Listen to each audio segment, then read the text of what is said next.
후보자님 서면 답변으로 헌법재판소 소장으로서 가장 중요한 자질에 대해서 국민의 기본권 및 헌법 수호 의식이 투철해야 된다 말씀을 주셨습니다. 또 방금 구두로도 민주주의 국가에서 언론 출판 자유가 최대한 보장돼야 된다 말씀을 주셨습니다. 관련돼서 좀 여쭙겠습니다.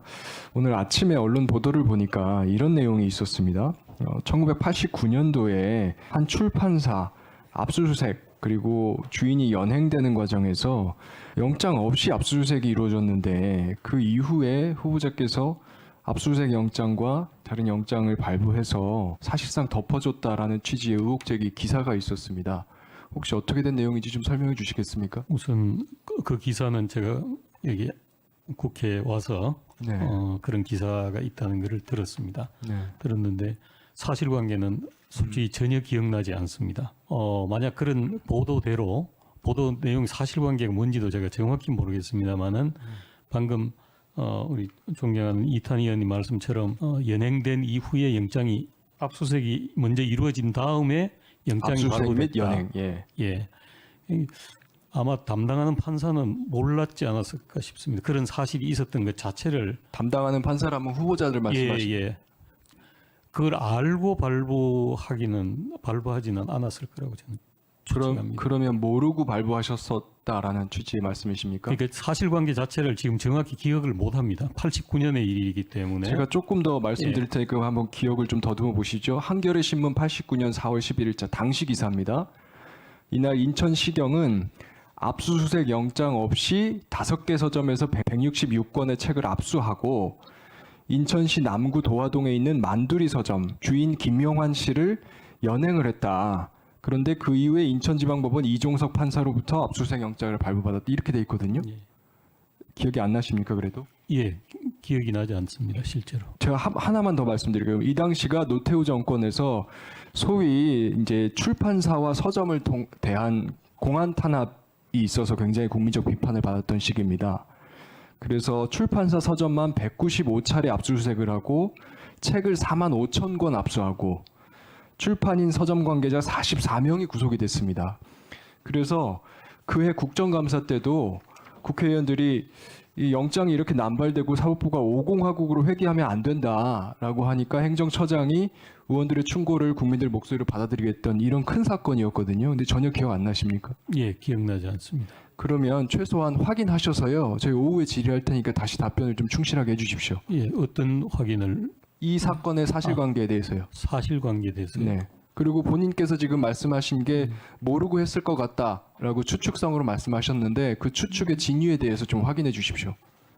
예, 제가 이렇게 질문하는 취지는 이해하시겠지만 후보자도 말씀하셨듯이 지금 기본권하고 헌법 수호 의지가 투철한지 이게 지금 헌법재 소장으로서는 가장 중요한 부분인데 그 확인을 위해서 본인이 직접 아무리 오래전 사건이더라도 하신 사건이니까 최대한 기억을 하시고 만약에 잘못된 게 있으면 최소한 어떤 성찰을 하셨는지에 대한 말씀도 주셔야지만 알겠습니다. 소장 후보자로서의 자질을 저희가 판단할 수 있을 것 같습니다. 알겠습니다.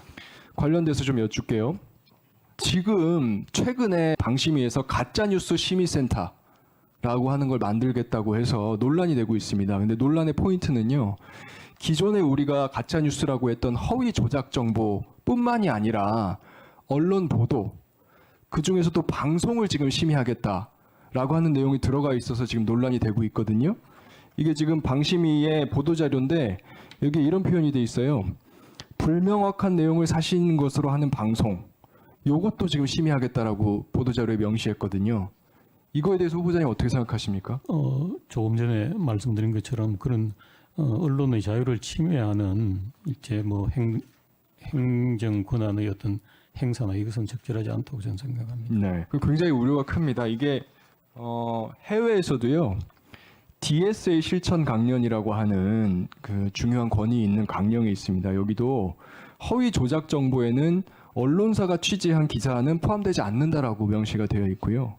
현행 법상으로도 지금 언론사의 경우에 신문법 적용을 받기 때문에 지금 방심위가 이렇게 심의할 수 있는 권한이 애초에 없는 거 아니냐라는 지금 전문가들 지적까지 나오고 있어요. 그래서 지금 후보자님도 원칙적인 입장을 주셨지만 굉장히 저는 우려가 되고 그 부분에 대해서 좀 명확하게 의지를 가지시는 게 필요하다고 봅니다. 조금 더 말씀을 드리면 저희 국민을 대변해서 드리는 말씀이니까 잘 들어주십시오. 이번에 작년이죠. 작년에 MBC에서 소위 말하는 바이든 날리면 보도 논란이 있었습니다. 기억하시죠? 예, 그렇습니다. 네.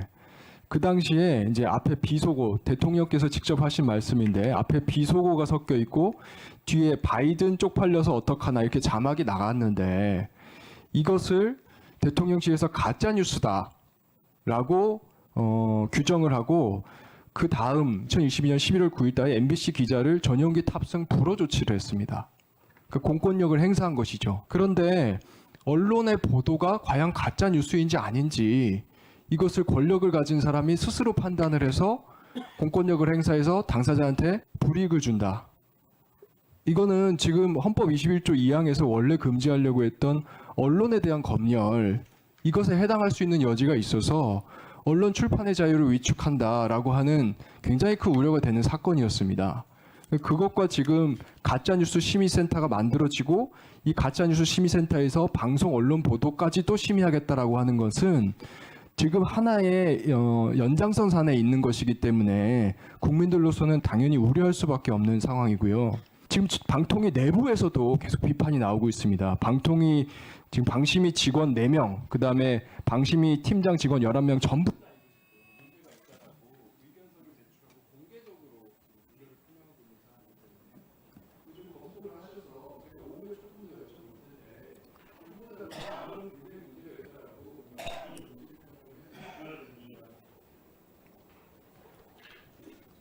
예, 오후에 예, 알겠습니다.